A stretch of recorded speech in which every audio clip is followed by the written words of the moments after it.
you're an athlete trying to get her period back, listen up while I make dinner, because I'm going to tell you the 10 biggest nutritional mistakes you're making if you still don't have a period.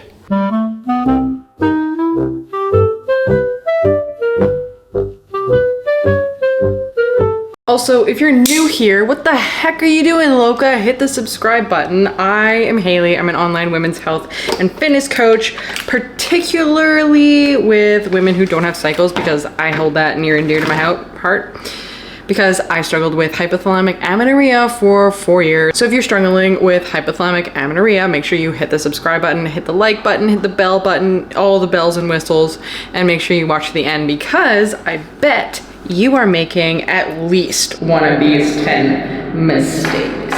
Side tangent before I get into tip number 1. If you don't shop at Costco and get the jambalaya, it's the easiest meal prep ever. Okay, it's just jambalaya, some lettuce, cook up some of this kabocha squash, put it on there, and it's freaking so simple. Anyways, let's hop into tip number 1. Which is, you're still freaking under eating. And I don't care if you feel like you're eating enough, you are not if your period is still missing and you're not seeing any good signs of it coming back.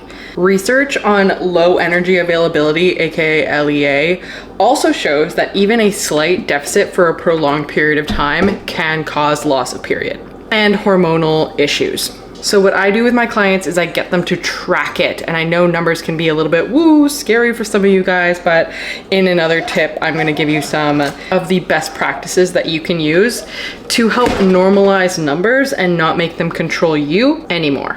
Tip number 2 is focusing on food quality over quantity. Yes, I love your kale. I love your salads. I really do. But you need more calories, not just micronutrients. And period recovery involves a calorie surplus and not just through clean foods. Because a lot of the time, all of you guys are really obsessed with doing period recovery the clean way. And what you find is you're bloated all the time because your fiber is through the roof, because you can't get enough calories in without overdoing it on your fiber. So please, for the love of God, ease up. In this instance, quantity over quality will get your period back faster than if you're trying to do it the clean way. Plus, eating clean can be restriction in disguise, so don't confuse the two. Look at that, my lunch is done. How easy. I'm not even on tip number 3.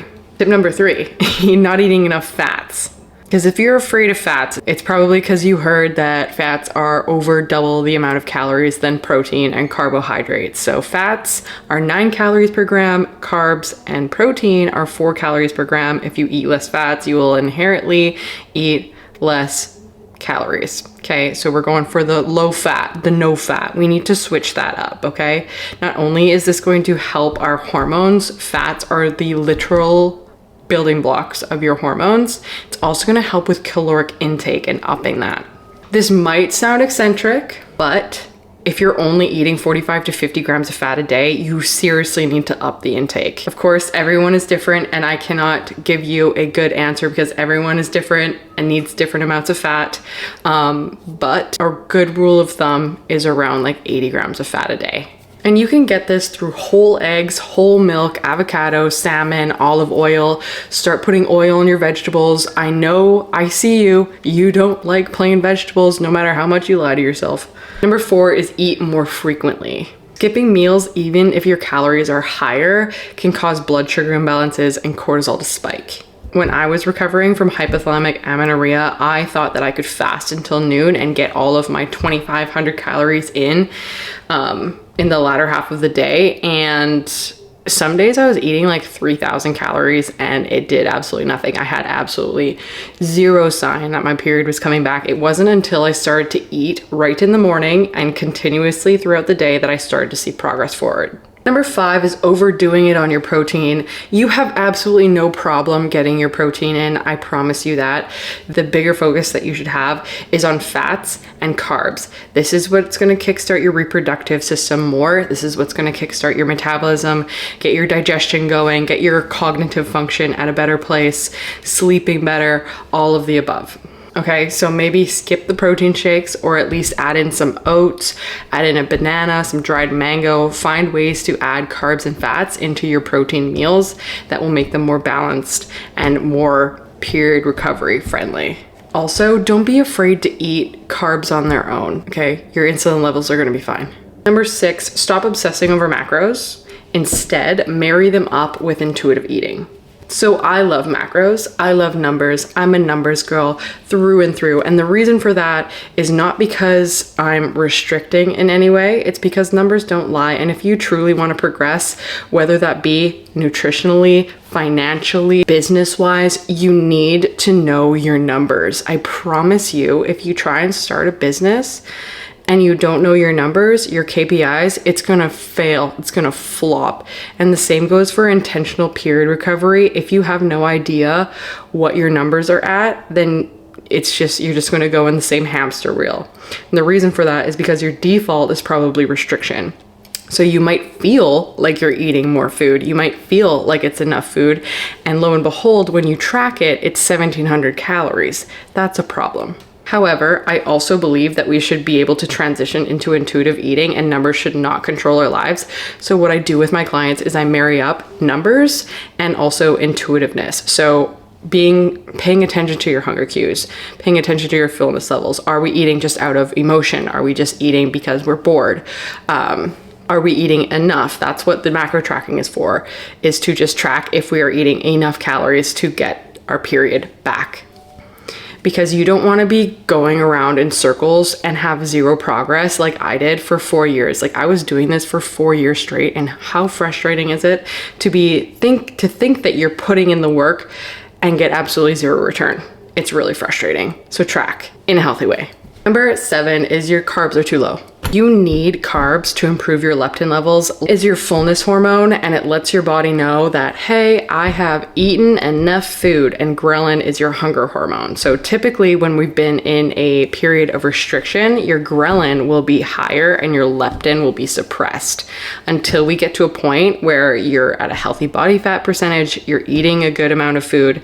In that case, your leptin levels can regulate. On top of that, carbs also can help with cortisol regulation, and also just kickstarting your hypothalamus to say like, hey, it's safe, there's nutrient present, and we can relax. Additionally, low carb diets can suppress luteinizing hormone. You might know this as LH, which is absolutely crucial for ovulation. And if you don't ovulate, you're not gonna have a period. It's like the sun and the moon, night and day, yin and yang. If there's no ovulation, there will be no period. Number 8, you're still demonizing food.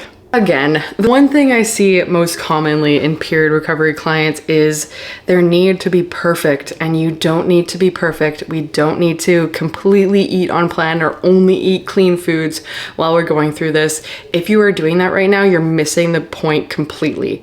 The point is food freedom. You want to be able to go out to dinner or go out for date night and not freak the fuck out, okay? So stop demonizing foods.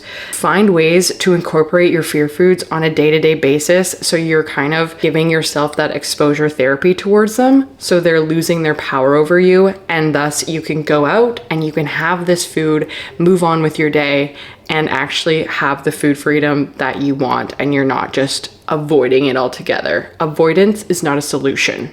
And number 9, expecting immediate results. You didn't lose your period in a day.